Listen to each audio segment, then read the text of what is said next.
എന്ന് പറയുന്ന സിനിമയുടെ ഫസ്റ്റ് റിവ്യൂ എന്താണെന്ന് അറിയാമോ? ഞാൻ കണ്ട ആദ്യത്തെ review, extreme violence, extreme brutality, extreme satisfaction. അതിനൊന്നും ഇല്ലേ? ഞാൻ അന്തവിട ഒരു ബ്രൂട്ടാലിറ്റി നിങ്ങളെ എങ്ങനെയാണ് തൃപ്തിപ്പെടുത്തുക?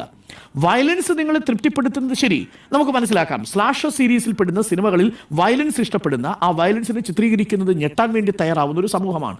പക്ഷെ ബ്രൂട്ടാലിറ്റി നിങ്ങളെ എങ്ങനെ സാറ്റിസ്ഫൈ ചെയ്യുക? എന്തെന്നും അത് ഈ പറയുന്നല്ലോ. ആ സിനിമയിലെ ഒരു നടൻ പറഞ്ഞത് ഞാൻ കേൾക്കുമായിരുന്നു. ആ സിനിമയിൽ നേരത്തെ സൂചിപ്പിച്ച രംഗമുണ്ടല്ലോ, ഗർഭിണിയുടെ വയറ്റിൽ നിന്ന് കുഞ്ഞിനെ പുറത്തെടുക്കുന്നത്. യഥാർത്ഥത്തിൽ അങ്ങനെയുള്ള ചില സീനുകളൊക്കെ ഇന്ത്യൻ രാഷ്ട്രീയത്തിൽ സംഭവിച്ചിട്ടുണ്ട്. അത് പല കാലത്തും ചർച്ചയ്ക്കും വിവാദത്തിനും ഉണ്ട്. ഗുജറാത്തിലെ കലാപത്തിന്റെ കാര്യത്തിലൊക്കെ തെളിവുകൾ എന്റെ കൈവശമുണ്ട്. തെളിവ് തന്നെയാണ് ഞങ്ങൾക്ക് ആവശ്യം. അപ്പോൾ സമൂഹത്തിനേക്കാൾ വലിയ ക്രൂരതയാണോ സിനിമ ചിത്രീകരിക്കുന്നതെന്ന് വേറൊരു ചോദ്യമുണ്ട്. നിങ്ങൾ എങ്ങനെയാണ് ഗർഭിണിയെ പുറത്തേക്ക് എടുക്കുന്നത്, അതിനെ കൊല്ലൂ എന്ന തരത്തിലുള്ള വലിയ ചർച്ചകളൊക്കെ നടന്നു. മറുഭാഗം അത് നിഷേധിക്കുകയും ചെയ്തിട്ടുണ്ട്.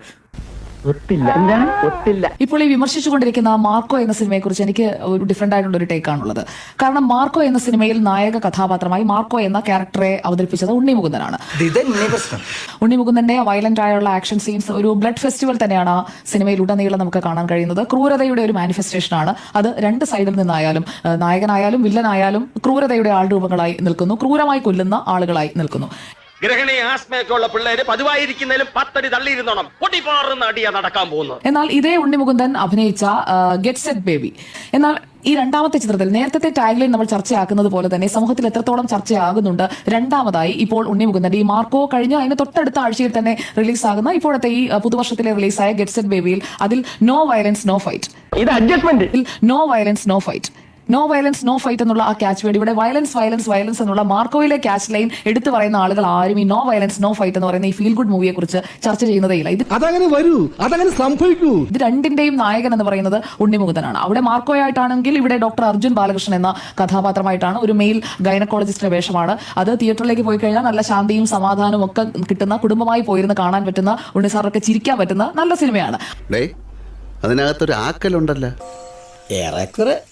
അപ്പോൾ ഒരേ ആള് തന്നെ ചെയ്ത സിനിമ ഒരു 3 മാസത്തിനിടയിൽ തന്നെ 2 തരത്തിലുള്ള ചിത്രങ്ങൾ ആസ്വാദകരിലേക്ക് എത്തുകയാണ്. അപ്പോൾ മാർക്കോയെയും അതിനകത്ത് അഭിനയിച്ച ഉണ്ണിമുകുന്ദനെയും വിമർശിക്കുമ്പോൾ ഇപ്പുറത്ത് എന്തുകൊണ്ട് അതേ വ്യക്തി ചെയ്ത ഞാൻ അങ്ങനെ പറഞ്ഞതായി ഏത് പെന്റിയാണ് നേരത്തോട് പറഞ്ഞത്? മാർക്കോ എന്ന ക്യാരക്ടർ ചെയ്തത് മാർക്കോ എന്ന ആ സിനിമയിലെ പ്രധാന ക്യാരക്ടർ ചെയ്തിരിക്കുന്നത് ഉണ്ണിമുകുന്ദനാണല്ലോ. അതുകൊണ്ടാണ് ഞാൻ പറഞ്ഞത് അതേ വ്യക്തി തന്നെ, മോഹൻലാലൊക്കെ ചെയ്യുന്നത് പോലെ തന്നെ അതേ വ്യക്തി ചെയ്ത സിനിമയാണ് ഈ ഗെറ്റ് സെറ്റ് ബേബി എന്ന് പറയുന്നത്. മാർക്കോ എന്ന് പറയുന്ന സിനിമയെ കുറിച്ച് പറയുമ്പോൾ അത് ഉണ്ണി മുകുന്ദന്റെ ഒരു മടങ്ങിവരവായിട്ടാണ് വിലയിരുത്തപ്പെട്ടത്. ഓ, അതൊക്കെ അറിയാലേ. പിന്നെ ഉണ്ണി മുകുന്ദൻ എന്ന് പറയുന്ന ഒരു നടൻ ഇടക്കാലത്തൊക്കെ ഉണ്ടായ ഫ്ലോപ്പുകളിൽ നിന്ന് വലിയ രീതിയിൽ അദ്ദേഹം ഒരു ക്യാരക്ടർ റോളിലൂടെ ഭയങ്കരമായിട്ട് തിരിച്ചെത്തിയിരിക്കുന്നു എന്ന നിലയ്ക്ക് ആണ് സൊസൈറ്റി ചർച്ച ചെയ്യുന്നത്. പക്ഷേ ആ സിനിമയുടെ വയലൻസ് എത്ര പേര് ചർച്ച ചെയ്യുന്നുണ്ട്, എത്ര ഗൗരവത്തോടുകൂടി ചർച്ച ചെയ്യുന്നുണ്ട്. തുടങ്ങി അത് തിരക്കേടില്ല, കട്ടോനെ കിട്ടിയില്ലേ കിട്ടിയോനെ പിടിക്കാം. അതൊരു വളരെ പ്രധാനപ്പെട്ട കാര്യമല്ലേ? അപ്പോൾ വയലൻസിനെ തീമാക്കി മാറ്റുന്ന രീതിയിലേക്ക് സിനിമ മാറുന്നത് ആശാസ്യമാണോ എന്ന് നമ്മൾ ചിന്തിക്കണം. എന്നാ പിന്നെ താൻ തന്നെ ഉണ്ടാകും. നമ്മുടെ ചാനൽ ചർച്ചകളിലൊക്കെ തന്നെ മലയാള സിനിമയിൽ അടുത്തിടെ ഇറങ്ങിയ വയലൻസ് സിനിമകളാണ് ഇതിനുള്ള പ്രധാനപ്പെട്ട കാരണങ്ങളെന്ന് പറയുന്നു. ഡിവൈഎഫ്ഐ പോലുള്ള പ്രസ്ഥാനങ്ങൾ പറയുകയാണ് മാർക്കോ പോലെയുള്ള സിനിമകൾ പുതിയ തലമുറയെ വലിയ രീതിയിൽ അക്രമാസക്തരാക്കാൻ സ്വാധീനിക്കുന്നു എന്നൊക്കെ ഇവർ പറയുന്നു. നീ ആരുടെ ഗുണദോഷിക്കാൻ? അവനോ നന്നായിട്ട് മതി മറ്റുള്ളവരെ കുറ്റം പറയാൻ കേട്ടോ. എന്തായാലും നമ്മളെ നാടിന്റെ ഇന്നത്തെ അവസ്ഥയ്ക്ക് കാരണം സിനിമകൾ ഈ ഒരു അളവിൽ സ്വാധീനിക്കുന്നുണ്ടെന്ന് പറഞ്ഞാൽ ഞാനും ഉൾക്കൊള്ളാം. ഇനി എന്താണ് ഇതിനുള്ള പ്രധാനപ്പെട്ട കാരണം എന്നതിന്റെ ഒരു അന്വേഷണം നമ്മൾ നടത്തി പുറകോട്ട് പോയി കഴിഞ്ഞാൽ നമ്മൾ പ്രധാനമായിട്ട് നമ്മൾ ചിന്തിക്കേണ്ടത് എന്തുകൊണ്ട് നമ്മളാരും ഇത് ചെയ്തിരുന്നില്ല, എന്തുകൊണ്ട് ഇന്നത്തെ തലമുറ ഇത് ചെയ്യുന്നു? അടികൊള്ളാത്ത സൂക്കേട് തന്നെ.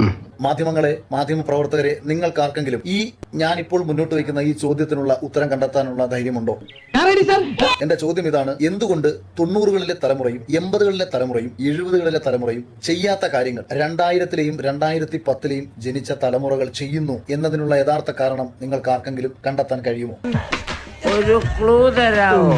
ഞാൻ കണ്ടെത്തിയ, ഞാൻ മനസ്സിലാക്കിയ ചില കാര്യങ്ങൾ ഞാൻ നിങ്ങളുമായി പങ്കുവയ്ക്കാൻ ഞാൻ ആഗ്രഹിക്കുകയാണ്. നമ്മൾ എന്തുകൊണ്ട് ചെയ്തില്ല? നമുക്ക് നമ്മുടെ അധ്യാപകരെ ബഹുമാനമായിരുന്നു, സ്നേഹമായിരുന്നു, ഭയമായിരുന്നു. ഇവൻ നല്ല ചെറുക്കനാ, ഇവൻ നല്ല ചെറുക്കനാ. നമുക്ക് നമ്മുടെ അമ്മയെ സ്നേഹമായിരുന്നു, ബഹുമാനമായിരുന്നു, ഭയമായിരുന്നു. സമാനമായ രീതിയിൽ നമുക്ക് അച്ഛനെ സ്നേഹമായിരുന്നു, ബഹുമാനമായിരുന്നു, ഭയമായിരുന്നു. മാനവരാശിയുടെ നിലനിൽപ്പ് തന്നെ കുടുംബം എന്ന എസ്റ്റാബ്ലിഷ്മെന്റിലല്ലേ? വിഡ്ഢിത്തം. എല്ലാ എസ്റ്റാബ്ലിഷ്മെന്റുകൾക്കും എതിരെയാണ് നമ്മുടെ യുദ്ധം. സമാനമായ രീതിയിൽ നമുക്ക് നമ്മുടെ ചുറ്റുപാടുകളെയും സമൂഹത്തെയും നമ്മൾ ഭയപ്പെട്ടിരുന്നു. കുറെയൊക്കെ നമ്മൾ ഈശ്വരനെ ഭയപ്പെട്ടിരുന്നു. ഈ ഭയം എന്ന് പറയുന്ന വികാരത്തെ ഏറെക്കുറെ ഇന്നത്തെ തലമുറയിൽ കട്ട് ചെയ്തു കളഞ്ഞു. എന്താ കാര്യം? പേടിക്കണമെങ്കിൽ അതിന് ഒരു ബുദ്ധി വേണം. അതിവനില്ല. നല്ലതാണ്. ഭയം എന്ന് പറയുന്നത് ഒരു മനുഷ്യന്റെ അടിസ്ഥാനപരമായിട്ടുള്ള വികാരമാണ്. ആ വികാരത്തെ കട്ട് ചെയ്ത് കളയുമ്പോൾ സംഭവിക്കുന്ന അപകടങ്ങളാണ് ഇപ്പോൾ നിങ്ങളുടെ കൺമുന്നിലൂടെ നിങ്ങൾ കണ്ടുകൊണ്ടിരിക്കുന്നത്.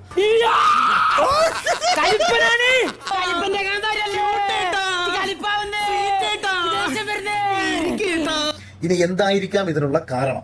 ആ കാരണത്തിനുള്ള ഉത്തരം തേടി പോകുമ്പോഴാണ് അടുപ്പുകൂട്ടി ചർച്ചകൾ നടത്തുന്ന ഈ മാധ്യമ പ്രവർത്തകരും ഇടത് കപട ബുദ്ധിജീവികളും ഇത് എന്നെ ഉദ്ദേശാണ് കഴിഞ്ഞ കുറച്ച് നാളുകളായിട്ട് നമ്മുടെ സമൂഹത്തിൽ സൃഷ്ടിച്ചുകൊണ്ടിരിക്കുന്ന അനാവശ്യമായ ആവിഷ്കാര സ്വാതന്ത്ര്യവും ആവശ്യമായിട്ടുള്ള കപട പുരോഗമന വാദങ്ങളും ഒക്കെ തന്നെയാണ് ഈ കുട്ടികളുടെ മനസ്സിലേക്ക് ഇത്തരം ഭയങ്ങളും ബഹുമാനത്തെയും ഒക്കെ ഇല്ലാതാക്കിയത്. ഒന്ന് ആലോചിക്കണയാണേലേ അവൻ പറയണേലും ഒരു കാര്യമില്ലാതില്ല. ഒരാൾ മര്യാദയ്ക്ക് കഴിയണമെങ്കിൽ അയാൾ നിയന്ത്രണ വിധേയമായ രീതിയിലായിരിക്കണം ജീവിക്കേണ്ടത്. പൂർണ്ണ സ്വാതന്ത്ര്യത്തോടുകൂടി ജീവിക്കാൻ ഈ ലോകത്ത് ആർക്കും അവകാശമില്ല, ആർക്കും കഴിയത്തതുമില്ല. നമ്മൾ എല്ലാവരും സ്വാതന്ത്ര്യം എന്ന് പറയുന്നത് നിയന്ത്രണ വിധേയമായ സ്വാതന്ത്ര്യമാണ്.